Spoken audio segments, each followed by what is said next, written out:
Hi everyone. I think I'm live. Welcome, very welcome to our first event of 2022. I'm personally super excited about our panel discussion today, and I'm sure you will enjoy it as well. If you are still in the reception, please join the stage by clicking the stage icon on the left bar of the page that you are in. It will take you through the main stage. I will briefly give some updates about our upcoming events from the MENA IT headquarters and also the London team, and then we can start the program together. Since the restrictions in London are just gradually being lifted, and so we are possibly can meet in person, we're very hopeful to have our next event in May in person. So please stay tuned for more information to our main pages. Also, in March, there will be so many events and plans happening. It's going to be the 7th year anniversary of Women on IT on 29th of March, but we're going to celebrate it on 30th of March this year. Also, the whole month to celebrating the women history and also International Women Day. Women's Day, it's going to be a lot of program and plans. For example, some of the teams, they're going to take over the social media and Instagram accounts, and they're going to have each their own type of program. So stay tuned. It's going to be fun, I think, to follow each of them. Also, it's going to be a career fair in end of May or June this year. This time, we're going to have an allocated time, suitable time for the EU time zone this year, which is great. So it will be also in more information announced soon. Stay tuned, please. Okay. Let's get to our main reason that we are here. Before I start, please make sure that you drop your questions in the Q&A session on the stage part. There's a Q&A section there. Drop your question as we're progressing through the panel discussion, and we will ask the question by the end of the session, and also each of the speakers will get through it. And also you will have more time in the sessions, the networking sessions after the panel discussion. If you have more questions, just feel free to show up and ask. Okay, without further ado, I basically go to I'll ask for the moderator and all panelists to join, and I will introduce our amazing moderator today, and then we'll head for the rest of the plan today. Hi, Orkideh. Welcome. Hi, everyone. This is Orkideh, our amazing moderator for today. Orkideh is a physician. She is a medical anthropologist and also a writer. She gave an amazing TED Talk. I highly recommend for you to go and check her talk out. And she's currently a lecturer at SOAS University of London. So she will take you through the rest of the speakers today. I'll say bye at this moment, and I'll see you later. Thank you so much, Aidajan. Good evening and welcome. And thank you for inviting me to chair this wonderful, exciting panel. My name is Orkideh, and our panelists today are three extremely inspiring women who've made a mark both in academic research and in the industry.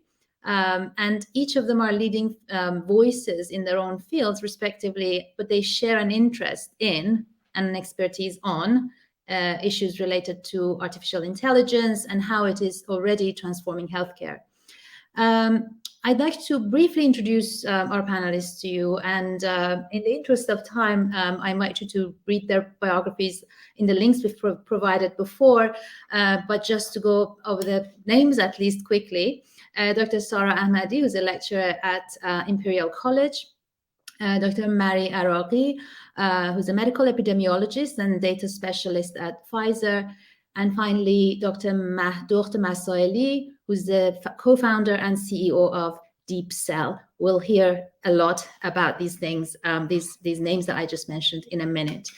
So without further ado, let's dive in. I'm going to start asking quick questions going around the table, the so-called metaphoric table. And I'm going to start with Sara. I'd like to ask you to tell us a little bit about yourself, your fascinating professional journey from medicine to epidemiology to aging, AI. Who is Sara Ahmadi? Thank you, Orkideh. Thank you to the London team for organizing this event and for the very kind invitation. Thank you to all those who are attending. Well, basically, I started my journey as training in medicine in Tehran, at Tehran University, during which I became very interested in research, especially epidemiological population-based research. So I continued with a PhD in epidemiology at Cambridge, spent some time at UCL. And then that was when I realized that actually all the work we do, the biostatistical analysis of the population-based data we collect in epidemiology, it's not nearly enough.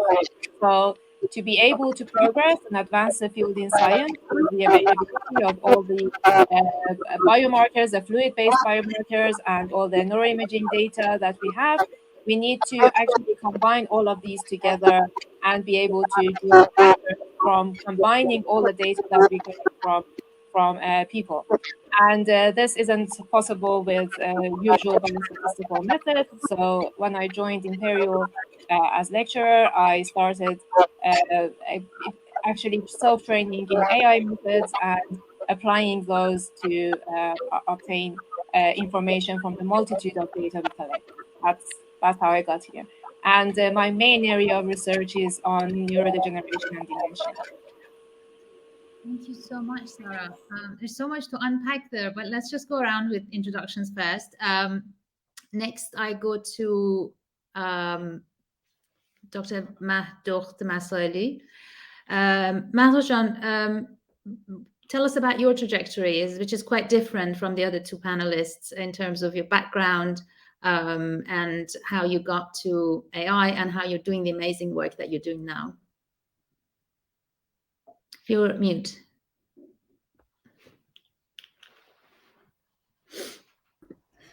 Sorry about that. Thank you so much for having me, Orkideh June and the rest of the team. I hear a little bit of like background noise. I don't know if you guys can hear yourselves or if it's on my part. I don't. You don't hear any background noise? Okay, good. Yeah, I can just. Okay. So I got my bachelor's in electrical engineering in Iran, and I was interested in communications as subdivision, especially in signal and image processing. After my bachelor's, I came to the US and continued my studies in relatively similar fields. So I started studying electrical engineering and computer science. And at around the same time, I got introduced to a professor at Harvard MIT Health Sciences and Technology, Professor Ali Khadem Hosseini.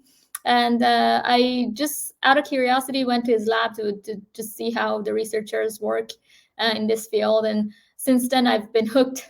So I decided to do bioengineering for my PhD after working a little bit at his lab and publishing and doing some research. In 2014, I graduated from UCLA with a degree in bioengineering, and after going to work at a company in the industry for a short period of time, I decided to go back to academia. I went to Stanford for a postdoc, got introduced to one of the most amazing clinicians there, Dr. Ewan Ashley. He has a very impressive book called The Genome Odyssey, which I recommend the audience to read or take a look at. It's a fascinating group of stories about his patients that have rare congenital heart diseases and its relationship to the new genomic discoveries and so forth. So kind of like as a side project during my postdoc. I worked with, at the time, my boyfriend, now my husband, Mayar, who was an expert in AI and deep learning, and he was actually working on a product at Google that was related to AI and deep learning. We discussed a lot about what problems we were trying to solve, and the three of us, me, Mayar, and Ewan, kind of joined forces and arrived at this idea of using real-time inferences and AI and deep learning to process and analyze cellular samples, which is what Deepcell is. In end of 2017, we decided that the idea that we've been kind of playing around with for a while is worth probably to take out of the academic setting and turn into an actual product that can reach a wide range of potential researchers and customers. And that's what Deepcell is. You're on mute, Orkideh. It's a fantastic and fascinating. I have so many questions, but I have to hold back and and behave as the moderators. I'm also delighted to hear about the legacy of Ali Khadim Hosseini, who's an old friend. But we want to hear more about more about Deepcell. But before that, let's go to Mary, who's not joined us. Mary-Jan, the first question I want to ask is, I'm going to ask you to tell us a little bit about your professional and academic journey, how you got to what you're doing now, and who is Mary? Sure. Hi, everyone. Sorry, I just have some technical problem before joining, but luckily it resolved now. So it's such an honor to be here. First of all, I just wanted to thank everyone and the panel, of course. About me, so who I am and my academic background. So I finished my undergrad in healthcare administration at Tehran University of Medical Sciences in 2007. And I pursued my postgraduate education in UK. So my master in public health at the University of Dundee in Scotland. And then I got a scholarship for PhD in epidemiology and biostatistics at the University of Birmingham. And after I finished a PhD in 2014, I moved to Sweden to do a postdoc at Karolinska Institute. And it was where I first had a passion in cancer epidemiology. And then I moved to Lyon and started doing another postdoctoral position at International Agency for Research on Cancer.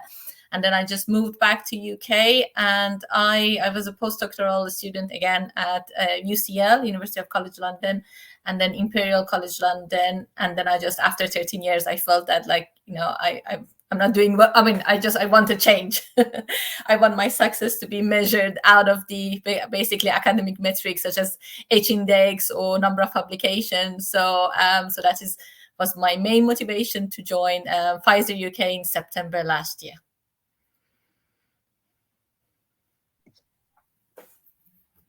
Joined Pfizer for a year now. So this also brings up the quintessential question of whether to stay or not in academia for a lot of scientists and the allure of the industry, which I'll ask you about in a minute.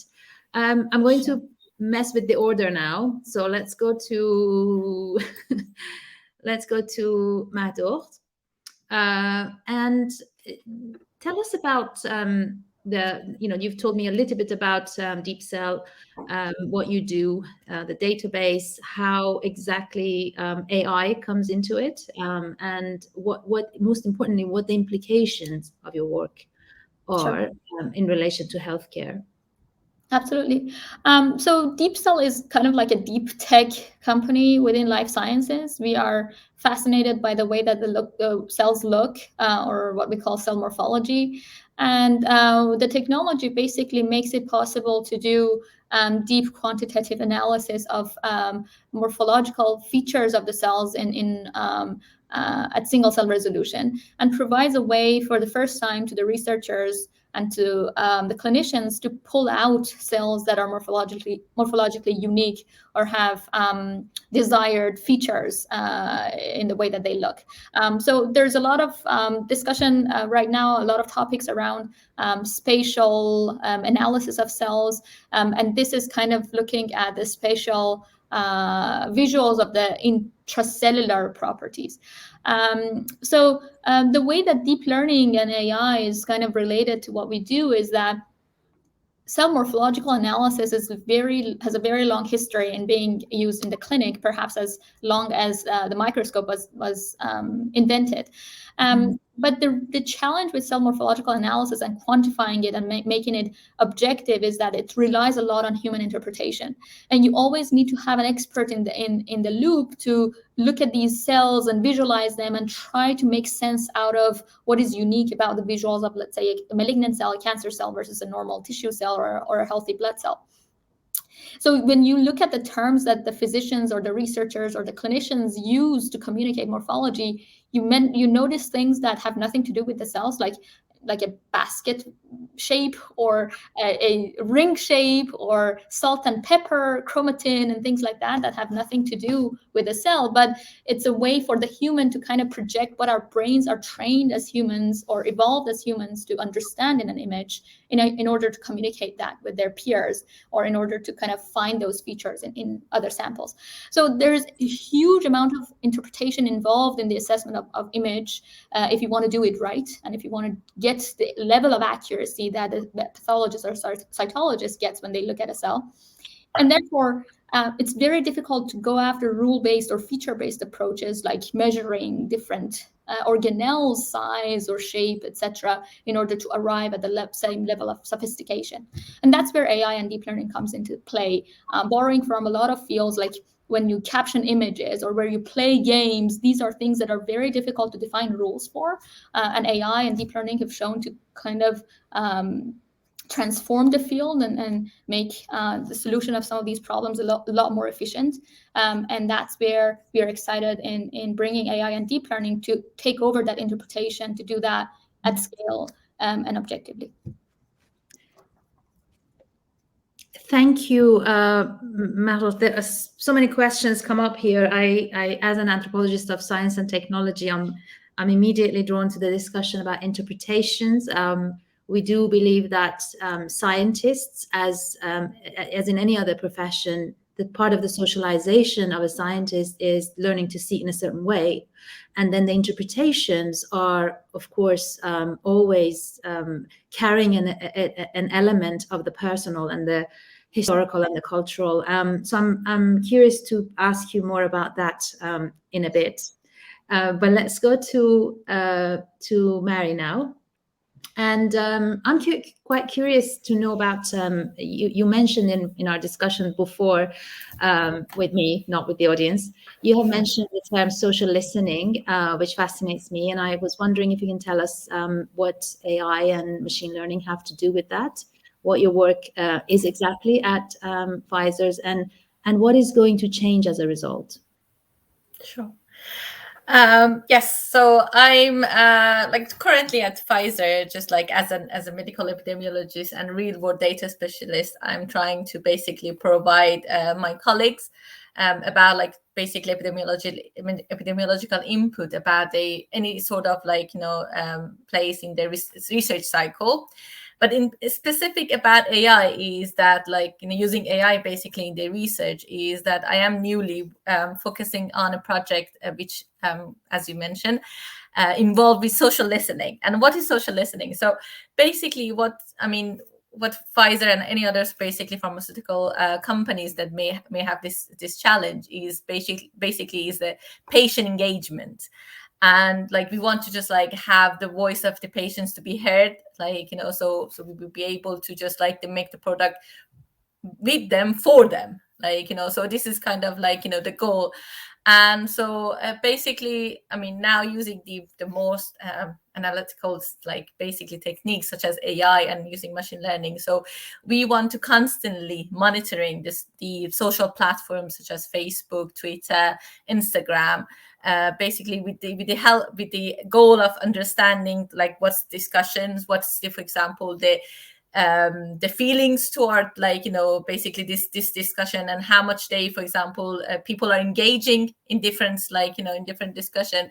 So basically at the end get the idea of about like what people think or what patients think about that specific topic.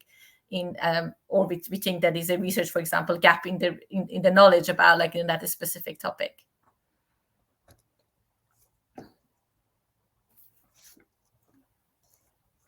Sorry, I think you're mute. I think perhaps our audience is more familiar with AI and what you're doing than me. So I was wondering if for those few of us who might not really know the details, are there examples? Can you give us an example of how that actually works? Sure.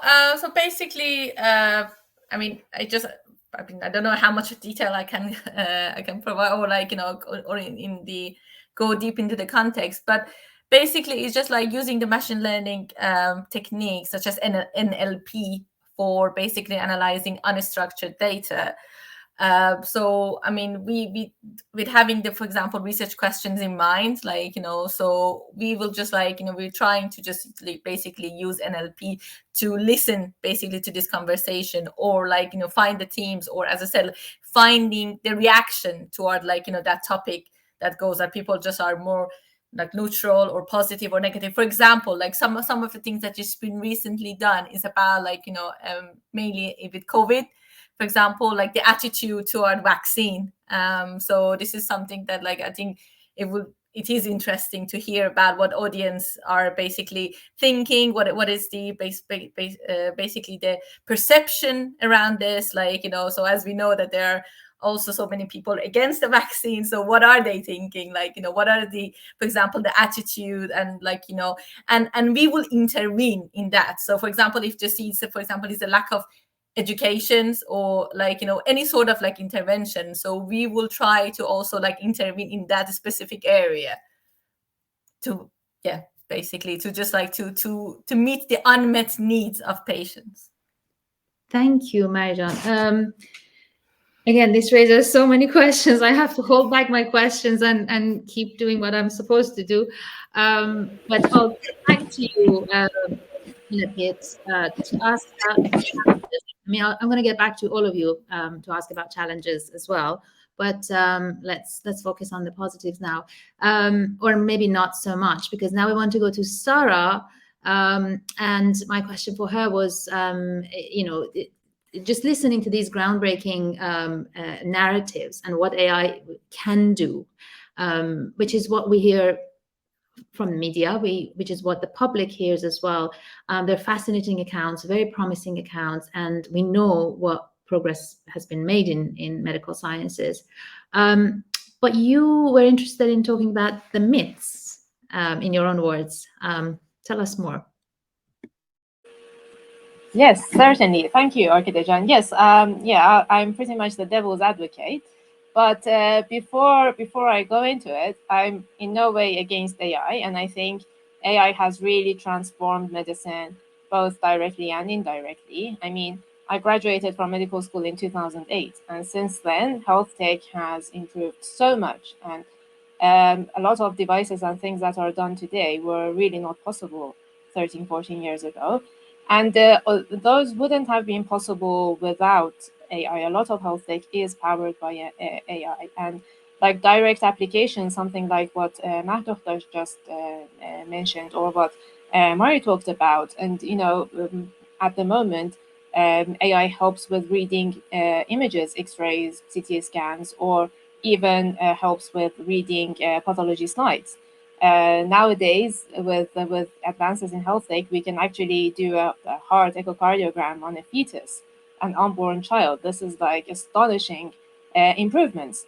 And we can also measure compounds in body biofluids to the magnitude as small as 10 to the minus 20 or even smaller of a gram. So it's fascinating. We can even measure compounds at single cell levels. This is the direct and indirect applications of AI in medicine, but also in research. I mean, for example, the whole genome sequence means 3 billion base pairs. And just analyzing this type of large data requires tools which are also powered by AI, and also the work that I'm doing, multimodal analysis, to be able to combine features together, such as then different functionalities of MRI, for example, the functional MRI, which measures functional connections in the brain, diffusion MRI, which measures structural connections in the brain, just a structural MRI, which measures volumes and all the biofluid biomarkers. To be able to draw patterns from these, it's impossible with usual biostatistical methods, and it would only be possible with AI. But there are certainly pitfalls, and I think for anyone who wants to enter this field, it's very important to actually pay attention to how this data that we work on is collected. So I'm talking about population-based data. So the rest of what I'm saying is going to be about population-based data. That is data that is collected from large numbers of people. This could be in a research setting, or it could be just the electronic health records data that is collected as part of routine medical practice. One really important aspect to think about is that actually people volunteer data. So people can decide not to share their data. They can decide not to take part in the studies. And because the people who don't share data and people who don't take part in the studies might not be similar to the entire population, there are several biases that are introduced. As an example, one of my colleagues is working on looking at incidence of dementia across, among different ethnic groups in the UK. And what she found is that non-white ethnic groups in general have lower incidence of dementia. So this is data collected as part of routine medical data. But the reason we see this is because perhaps these ethnicities, the other non-white ethnicities, have lower access to healthcare. They have lower awareness. They don't go to the doctor, so their dementia isn't diagnosed. But just looking at the data, it seems like that the incidence of dementia is lower in these ethnic groups. Now, this is a very obvious thing, but imagine we talked about all these biomarkers and compounds and everything. Now, if we find an association between a compound and risk of dementia and lower risk of dementia, now it becomes very important to consider this compound might actually be related to the ethnic group and not to dementia itself. So if we develop a drug, we think that we found something, and we used AI, we found this fantastic thing, and we develop a drug targeting that compound, that doesn't necessarily lower the risk of dementia, because there was no causality to begin with. It was because of the way we developed this, we collected this data. And it goes even further. So we are now talking about a lot of AI-supported clinical decision-making. And again, the same considerations come into play. So where are the places that collect data to develop these AI-supported decision-making tools? It's pretty much Europe, North America. So again, largely represented by the white Caucasian population. So again, if we develop an AI decision-making tool which was developed on the white Caucasians, the underrepresented groups, the other ethnicities, and perhaps people with sort of rare diseases that are not overly represented in that data, they are the ones that are disadvantaged. So these algorithms don't work well for the most underrepresented groups, and it unfairly disadvantages them.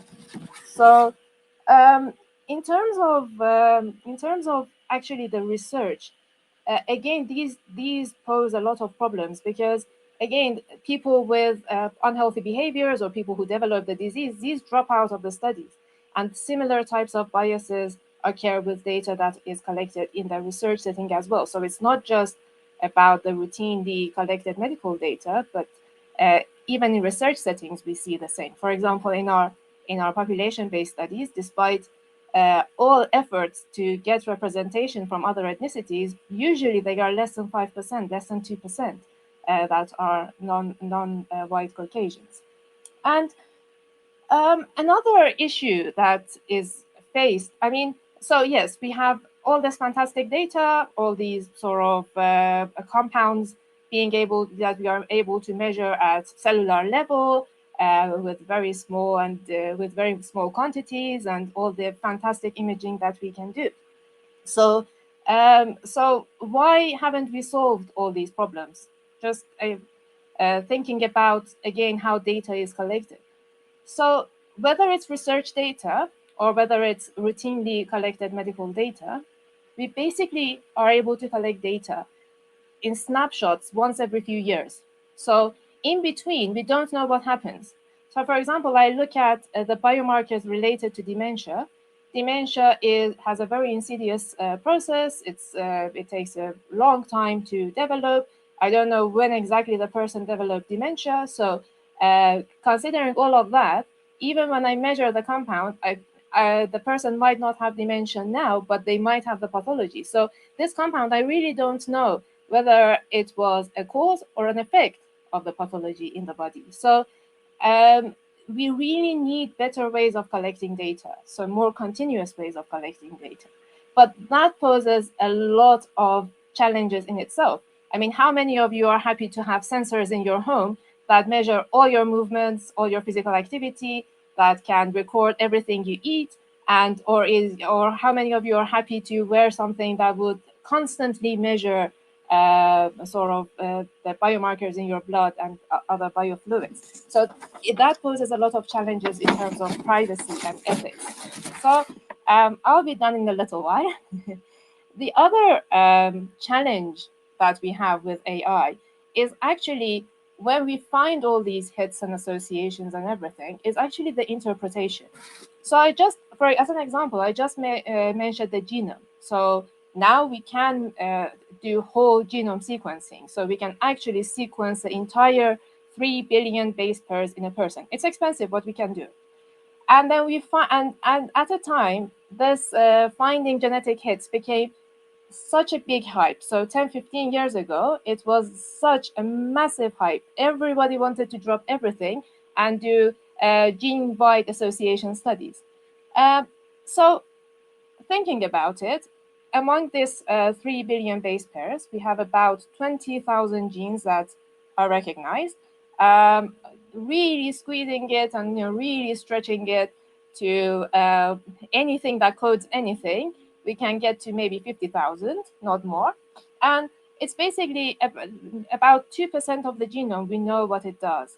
And really, numbers vary in terms of how much of the genome it does basically regulatory activities and such. But still, there is little part of the genome that we actually know what it does. Now we find all these hits, and we don't even know what it does. So these genetic hits that we find that are associated with diseases and traits, we don't know what they do. And most of the times, diseases are really multifactorial. So putting it all together, all the hits that are associated with a trait, usually less than 5% in the variation of the trait is explained by all the genetic hits that we find. So there is a lot more at play to be able to really decode mysteries of disease. And with just one little more thing that I'll say, and I'll finish this thing. I hear a lot of people who think that, okay, I'm great at AI, and I know that there is fantastic data out there.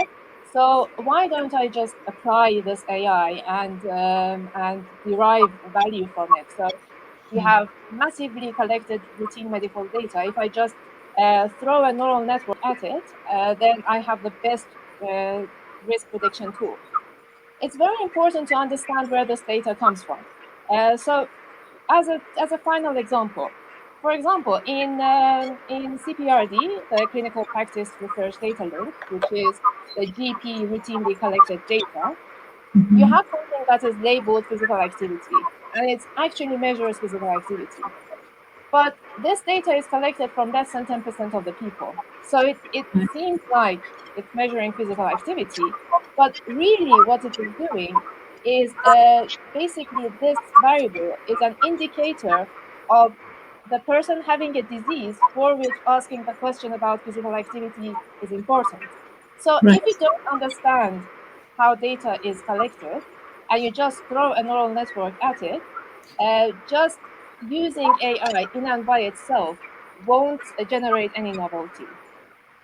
Right. Thank you, Sarah. You gave all of us a lot of food for thought. But this is a great segue to move to the following question I had for all of you. I'm actually really glad you brought these issues up, because I feel like I feel quite out of my depth here among you guys. You're all scientists, real scientists.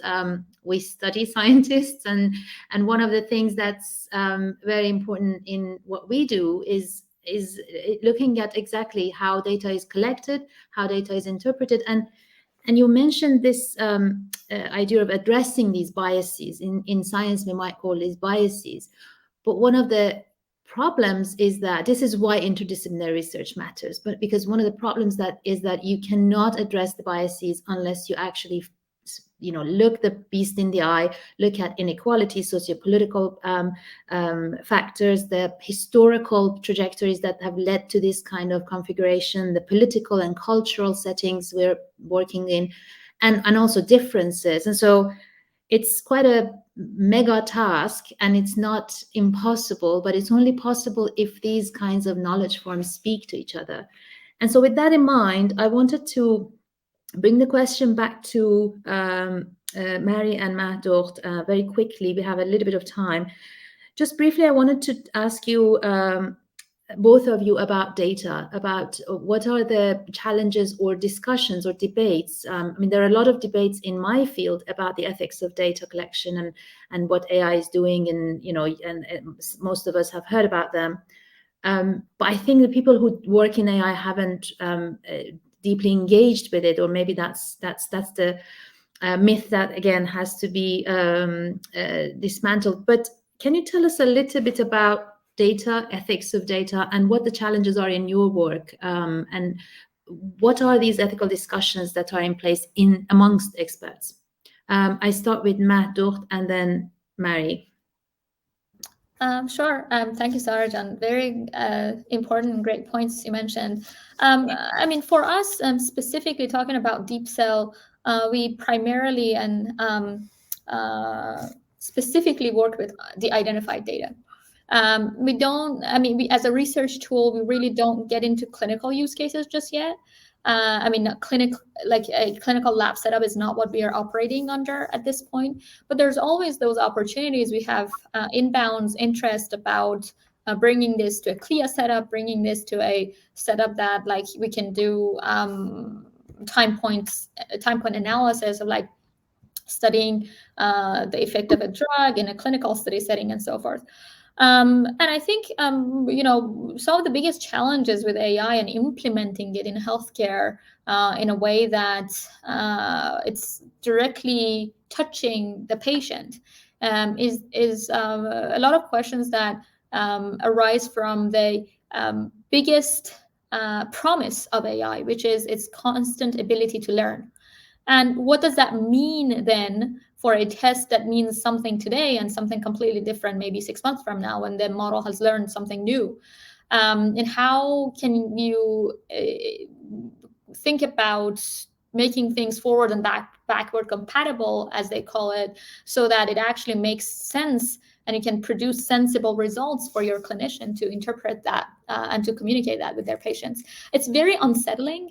I think the first time that anything like a genetic test made it to, let's say, prenatal test, we have now armies of genetic counselors that try to communicate what this test result means, what a 1% positive predictive value or whatever the statistics are actually means to the patient, to understand how low the risk of something, them contracting a certain disease or showing phenotype of a disease is. And I think it's going to be even more challenging to train people that can communicate with the patients to understand what AI actually means. If they got a test result this year that it said that their blood is off the charts, and next year they're fine and the results are showing something different, how do you adjust for that?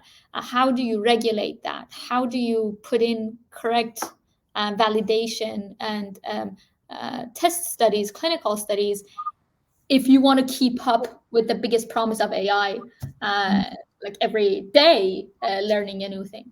So I think that's the biggest challenge that I can see when I imagine our technology making it to the clinical setting. But at least today, we're not really involved in that, and we are mostly focused on identifying information from cells and kind of making clean, predictable experiments, knowing what exactly we're dealing with, trying to understand bias in terms of the environmental factors that play into the type of data that we collect and we generate.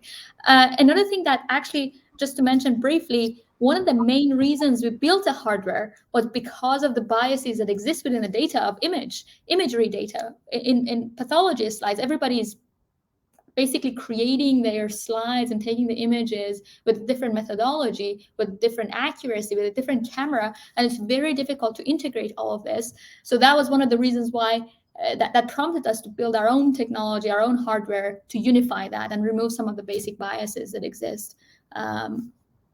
Yeah.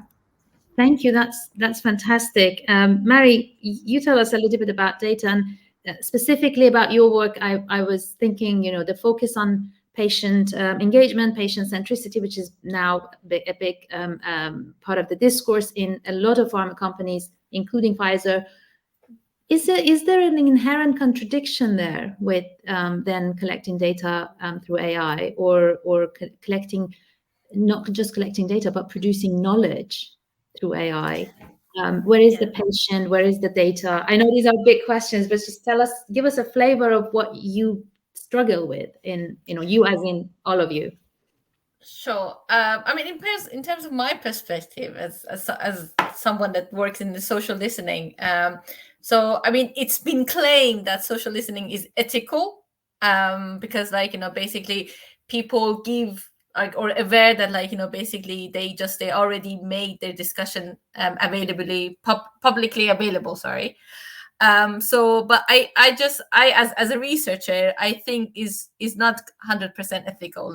We still need to do something or train our team to just to basically make sure that people's identity or basically any sort of identifiable variables is completely anonymous or hidden to us as a researcher, or if it's even been published as the outcome of our basically the outcome of our research. But some of the things, for example, I mean, some of the things that we can train the team to, or myself, to be more ethical, is that make sure that, for example, there is no identifiable things such as username. If they combine, for example, use their name or the date of birth or something is not, for example, is not published with the data, or try to aggregate the data as much as possible. In for example, just say this 10 group of people, 20 groups of people are talking about this, or just rather than just goes really individually down to just one discussion, or maybe just be more sensible about the location of the person, not to share that that sort of information. And make sure that, for example, what's the policy of that, a social platform? Are they have any sort of privacy in place, or are the people aware that the discussion that they have is is available in public and can be used? So these are some of the examples that I just think that how we can make it more ethical. Right. Thank you. This is extremely helpful, because I think one of the problems we have is a lot of times critics criticize and don't engage with the actual science and technology in the making. And I think it's very important for the critics, and I use the critics in a very general sense, philosophers, historians, anthropologists, sociologists, who are really concerned about these issues.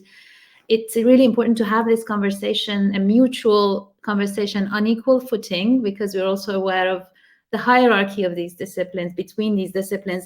And another ethical issue is, we've been talking about privacy, but another one we haven't really engaged in is the question of profit and data. And so, but we don't have time to go into that. I started with a rather personal question about you guys.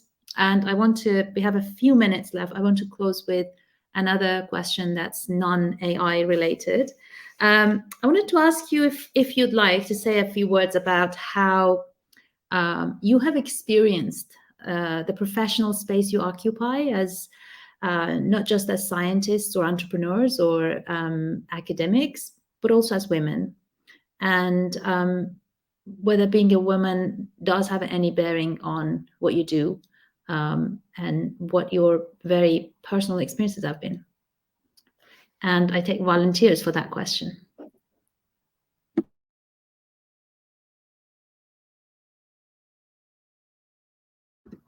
Perhaps I can start. Just feeling the peer pressure here. I don't necessarily identify. I mean, well, I went to engineering school in Iran. I think there were like 20, 30 girls and maybe 120 something boys in the class. And I think just growing up in that environment and the culture that exists in Iran, you kind of get used to a few things, and you might not even notice behavior that is definitely discriminatory. So I think that has kind of projected itself in my whole life. I'm sure there are a ton of things that I just don't notice because I've never identified that way based on my gender. But there are definitely things that still, having been here in the US, there has been, there's a long history of women fighting for their rights and anti-discrimination rules and guidelines, etc. But still, there are very many basic things that come up perhaps on a daily basis that kind of make you pause. And I think one of the things that I most recently noticed as an entrepreneur and as someone who is responsible for the growth and achieving of the milestones of a company, I have a daughter who was born about a year and a half ago, and I've been thinking together with my husband about having a second child. But like right now, first of all, we timed having that baby according to the plans for the business. And this time around, as the company has grown and our board has grown, I'm really nervous about making a decision and believing that for whatever reason, my board has a say in that, or I should feel nervous about how they would react to a news like that. Is something that is very bizarre to myself. That feeling exists, but it's the truth. I think it's very challenging for women to truly handle their lives, their personal lives, and their career opportunities in balance as much as men can. And it's just, I think things have progressed, but there's still very many basic questions that as a woman you ask yourself every day that a man wouldn't. Thank you. That was that's amazing. I think we've moved past that question of whether a field is male dominant and how you survive in it. That's a very reductive way of asking the question. We are past that stage where there weren't toilets for women on every floor at MIT, which is something I distinctly remember. We're past that, but the question is again how you internalize certain gendered or gendering forms of being, ways of being in the world without even thinking about it, because it becomes second nature because we just get on with it. But there are so many subtleties. Mary and Sara, would you like to say something? Yeah, I'd like to. I mean, I wasn't from an engineering background, so half my class were women in medical school. In epidemiology, again, we have women at all levels, and I've been lucky that I've actually gone to universities where women are appreciated. We have this Athenos one. I don't know how much people are familiar with it, but it's actually an active initiative to make sure that there is gender equity in the university workplace, and there is a lot of work on the criteria to make sure that this happens.